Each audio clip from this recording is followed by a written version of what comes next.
E a gente segue tratando do escândalo do Banco Master, porque o banqueiro Daniel Vorcaro afirmou ter conversado diretamente com o governador do Distrito Federal, Ibanez Rocha, sobre a tentativa de compra do Master pelo BRB, Banco de Brasília.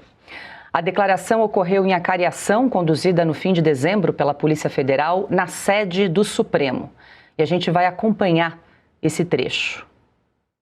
Uma pergunta, que eu acho que precisa ser feita para o senhor é se em algum momento algum dos seus amigos políticos procurou viabilizar esse negócio, se o senhor teve contato com o governador de Brasília, se o senhor poderia fazer algum comentário relativo a isso. Eu queria só dizer o seguinte, se eu tenho tantas relações políticas como estão dizendo, e se eu tivesse pedido a ajuda desses políticos, eu não estaria com a operação do BRB negada, e não estaria aqui de tornozeleira, não teria sido preso, e estava com a minha família sofrendo o que a gente está sofrendo. Então, acho que, primeiro, vale a pena considerar isso. Segundo, o negócio com o BRB ele foi construído tecnicamente, dentro do Banco Central, como eu disse anteriormente. E aí fica a frustração minha, porque não era para a gente estar aqui nessa sala e com essa exposição toda para um país, porque o prejuízo no final não foi só meu, foi do sistema financeiro. Até o dia 17 de novembro, todos os investidores do Banco Master estavam recebendo em dia. Fundo de pensão, clientes, pessoa física, todo mundo estava recebendo em dia, com muito custo, porque eu estava sofrendo uma pressão, já não era de hoje, já era de muito tempo. Mas heroicamente, inclusive, a gente foi porque os nossos ativos eram bons, contra tudo que disseram desde o início, a gente conseguiu ceder ativos próprios, ativos do banco, e conseguimos honrar todos os compromissos até aquele dia, que teria tido a oportunidade de ter um desfecho muito favorável. Então, não teve facilitação política. Eu tive com o governador, sim, algumas vezes, porque ele era controlador indireto, mas não teve nenhum tipo de questão tratada, nesse caso do BRB, que não fosse técnica. Talvez no Brasil, se não fosse assim, eu não estava aqui e teria dado certo, né? Acho que a conclusão desse negócio é a maior prova disso, como foi o desfecho. Sim.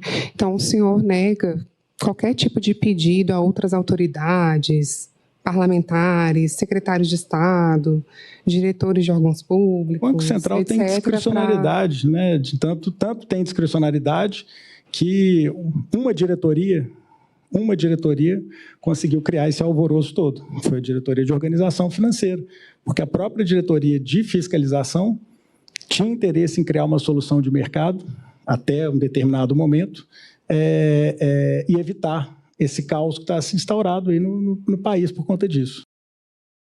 Vorcaro negou que tenha, de forma intencional, emitido títulos podres para enganar o mercado. De 12 bilhões de CCBs falsas, que foram...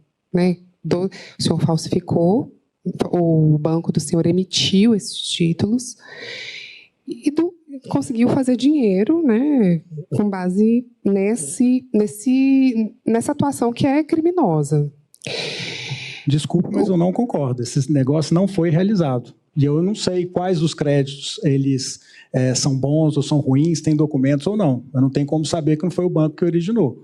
E o negócio não foi realizado ao final. Então, não existiu ação criminosa minha em nenhum momento e nem do banco. Pelo contrário. A obtenção da vantagem não é... Se existisse alguma ação criminosa, o banco tinha que ter tido alguma vantagem e alguém tinha que ter tido algum prejuízo, que não aconteceu. Mas as CCBs foram emitidas, o senhor imprimiu, porque tem no nosso processo. As CCBs, elas existem. Desculpa, mas a doutora está focada num ponto que é um ponto operacional do processo.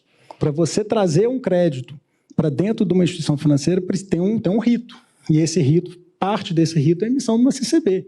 Agora, tanto o negócio não foi concretizado que a gente não registrou nem o prêmio. Eu poderia ter registrado o prêmio da operação da venda para o BRB. Como a gente tinha um contrato que dependia ainda de ser performado, a gente deixou ele numa conta transitória. Eu poderia ter registrado o prêmio, eu poderia ter cobrado de clientes. A gente não teve nenhuma vantagem com o negócio. Porque essa conta que o senhor mostrou para mim não é a conta do prêmio.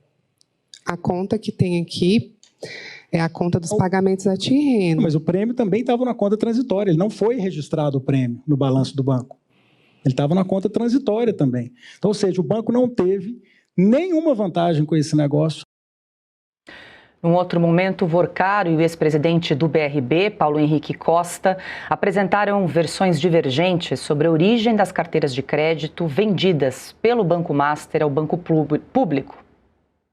Uma divergência que nós consideramos muito interessante, enfim, que merece ser explorada, é que o senhor Porcaro, durante seu depoimento, diz que a partir de janeiro, a partir da data de comercialização das carteiras da Tirreno, o senhor informou ao BRB que o doutor Paulo Henrique estaria ciente que essas carteiras seriam de originadores, seriam originadas por créditos da Tirreno. O senhor confirma? Não, na verdade, a gente anunciou que a gente faria vendas, né, naquela ocasião, de originadores terceiros. A Tirreno, nem eu mesmo sabia naquela ocasião, se eu não me engano, que existe que o nome Tirreno, né? Acho que a gente chegou a conversar por algumas vezes que a gente começaria um novo formato de comercialização, que seria de terceiros, carteiras originadas por terceiros e não mais originação própria. Então, o senhor avisou, então, que seriam carteiras originadas por terceiro. Sim, eu não me lembro a data específica, mas a gente chegou a conversar em algum momento que a gente teria essa comercialização desse novo tipo de carteira. Senhor Paulo Henrique, eu gostaria que o senhor comentasse essa afirmação. Meu entendimento, que eu coloquei aqui mais cedo, é que eram carteiras originadas pelo Master, que haviam sido vendidas ou negociadas a terceiros e que o Master estava recomprando e revendendo para a gente. Não tem essa informação de ser revendida pelo Master. Eu sabia que eram carteiras naquela ocasião dos mesmos originadores que faziam originação para o Master, ou seja, era um ambiente já de clientes que faziam parte do nosso ambiente ali do Credit System, mas não especificamente que tinham sido originados por nós. Mas quando se apresenta a carteira para a comercialização, esse documento de origem também não faz parte do portfólio de documentos entregues à instituição que vai adquirir? Qual documento de origem? O originador do crédito da carteira, por exemplo. Eu não conheço no detalhe o procedimento da originação, mas eu acredito que quem fez a originação na ponta não é uma informação que está nos procedimentos, até onde eu entendo, não faz parte. A documentação não. Normalmente a gente recebe uma planilha com a lista de todos os créditos, CPF, data de originação, valor, taxa. Bom, o depoimento também teve alguns momentos inusitados. O advogado Roberto Podival, que faz a defesa de Porcaro, negou a senha do celular do dono do Master, citando receio, inclusive, de vazamentos. Doutora, só para começar, e eu faço aqui uma questão de ordem, nós entramos na sala de audiência, nós não estávamos com o celular, eu tenho um caderninho aqui anotando as perguntas que eu iria fazer. Acaba a audiência, nós chegamos na sala ao lado, a senhora me pediu se eu poderia abrir o sigilo do celular do Porcaro e eu disse que não abriria porque nós tínhamos receio, inclusive dos vazamentos. As questões colocadas aqui pela senhora, questões que vieram do ministro Dias Toffoli, já estavam sendo noticiadas pela Malu Gaspar, e falo com tranquilidade porque nós processamos, inclusive, a própria Malu Gaspar, então não veio da defesa e não nos ajuda em nada isso. Mas é bom que fique consignado que as perguntas que foram feitas, e aqui, o maior respeito das autoridades, mas é bom que se diga, as perguntas que foram feitas hoje aqui pela senhora, que eram perguntas ditas pelo ministro, estavam na imprensa noticiadas quando acabou o ato. Então, só para deixar claro, e aí, respondendo a sua pergunta, quando a senhora me disse, a senhora abre o celular, eu digo, tem coisas pessoais, a senhora me disse, mas o sigilo é absoluto. O sigilo era absoluto, não deu, 20 minutos, as questões estavam todas ali colocadas. Então, nós já, inclusive, já havíamos pedido a instauração de um inquérito para averiguar os vazamentos. Então, nós vamos relatar ao ministro corrido, deixo aqui consignado, mas esse caso aconteceu 20 minutos depois da audiência. Deixa eu voltar com o Alexandre, que inclusive escreveu sobre o caso do Master também nessa edição. Alexandre, você termina ali dizendo que o ministro Alexandre de Moraes guarda as 7 chaves, né, os celulares de Daniel Porcaro. A gente viu em dado momento a delegada ali pedindo a senha do celular para... Ministro Toffoli.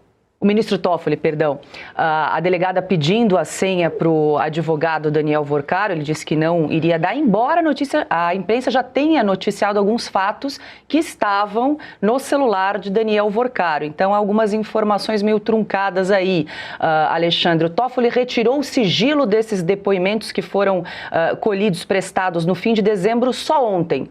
Por quê? Só ontem, também fica essa questão, né? E por que será que a mulher do ministro Alexandre de Moraes, que tinha o contrato lá de 3.600.000 reais por mês, não estava ali ao lado de Daniel Vorcaro, na defesa ali trabalhando? Poderia, né, prestar algum serviço, Alexandre, para o seu cliente ali, pelo valor do contrato de 129 milhões de reais?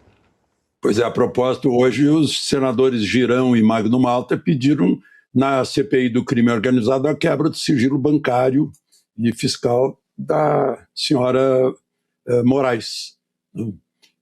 Bom, mas eu fiquei na dúvida, porque até onde eu sabia, esse depoimento foi nas dependências do Supremo. Mas lá no Supremo não entra ninguém sem gravata. Aí eu vi a imagem e fiquei na dúvida, né, se isso seria na Polícia Federal. Bom, eu anotei aqui, ouvindo o depoimento, só para a gente situar a cabeça de Vorcaro, que hoje ele é o eixo das coisas. Ele disse que se tivesse amigos políticos, ele teria conseguido tudo. E não conseguiu. Ou seja, na cabeça dele, essas coisas são feitas assim. Ele entregou o método de trabalho. Ele disse, se eu tivesse amigos políticos, não estaria de tornozeleira. Né? Eu não entendo até por que ele está aí de tornozeleira, porque fica fácil para ele alterar provas, conversar com testemunha, pressionar testemunha, aquilo que a busca e a apreensão ainda não viu, não aprendeu, mudar provas, mas está aí, está solto, ele tem amigos sim, né? Mas na cabeça dele, tendo amigos, resolve tudo, compra o BRB, o Banco Central não atrapalha, né? Essa é a mentalidade do que seja para ele uma república. Eu creio que para nós, para a maioria, uma república não é isso. Uma república é as pessoas não estão acima da lei, né? E no serviço público é preciso ser regido tudo pela impessoalidade e moralidade. É o que está na Constituição. Se a gente abandonar a Constituição, a gente sai da civilização e entra na selvageria. A outra coisa, ele fala também, tudo isso e tal originou caos no país.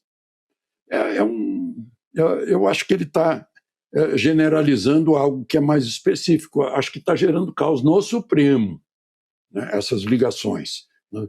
E há o perigo, óbvio, disso que aconteceu com ele, de pegar uma terça parte já do Fundo de Garantia de Créditos, né, 41 bilhões, já foram pagos aí uns 32 bilhões e meio para pessoas prejudicadas, e continuam prejudicadas, porque paga só até 250 mil. E fala em gerar caos. Né?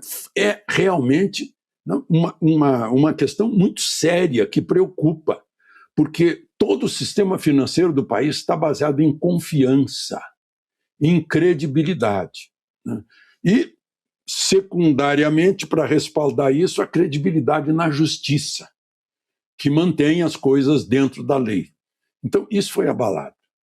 Por isso que eu digo que a Magnitsky, a espada do Trump, é muito inferior em poder deletério, para usar o termo usado por Fuchs, quando chamou atenção disso, quando preveniu o Supremo de se meter na política e sofreu uma ação deletéria, do que as ações de Vorcaro. E interessante também que ele fala dos encontros com o Ibanez e só. Ainda hoje eu vi uma transcrição no jornal dizendo assim, que Ibanez, às vezes que se encontraram na casa dele ou na casa do governador, ele estava sempre acompanhado e parou ali. Alguma coisa já limpou o depoimento. né, de uma pessoa do sexo feminino, né? Enfim, é estranho que primeiro vem um sigilo, depois o sigilo é liberado.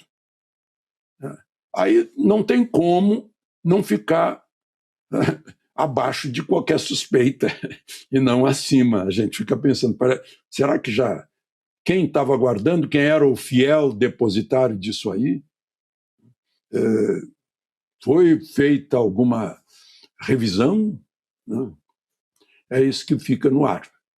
A gente não deveria ter dúvidas a respeito de coisas que poderiam ser mais claras, mais transparentes. Por isso que o artigo 37 da Constituição, além da moralidade e da impessoalidade, exige publicidade, né? Para que os donos do poder, que são os 130 milhões de pequenos soberanos, né, fiquem sabendo e apoiem ou reprovem os atos daqueles que estão, em nosso nome, ocupando lugares no Estado brasileiro.